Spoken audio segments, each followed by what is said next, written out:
I asked you backstage if I could call you Tom. It feels like you're a giant that I should say Sir Brokaw. Well, my grandchildren call me Tom. Okay. All of them.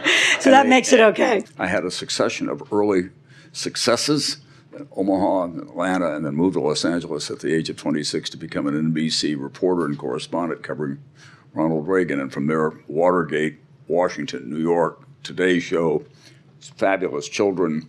Had a life that I could not have imagined in so many ways.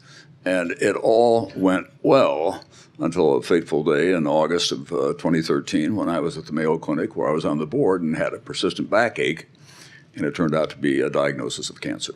I had my iPad off the side and Googling multiple myeloma. What is Which this? is what everybody does when they get a new diagnosis, right? They go to Dr. Google. And I always like to say, don't go in alone because it's really a bad idea, but it's irresistible, right? These big medical centers are going to have to change the way that they interact with patients, knowing that patients are online now, right? Yep.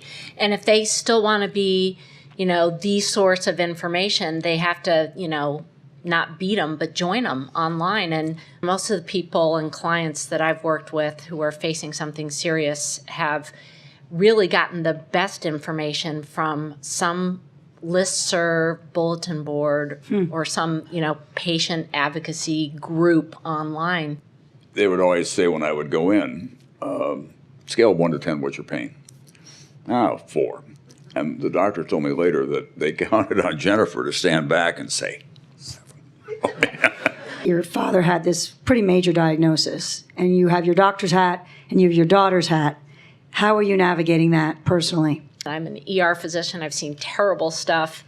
But when it's people you are, your family and people you love, it really is a whole new level. And I was really proud of the way I'd handled everything and liked his physicians. And I was just in the mid-sentence of telling Sarah what was going on, and I just burst into tears. Do you have any theories yourself? What causes this?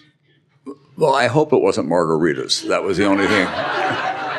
And on the way to the coffee shop, there was a bus stop, and the bus stop had a huge, more than life-size poster of Tom Brady, looking every inch Tom Brady, staring down 79th Street in his Ugg boots, a really handsome guy.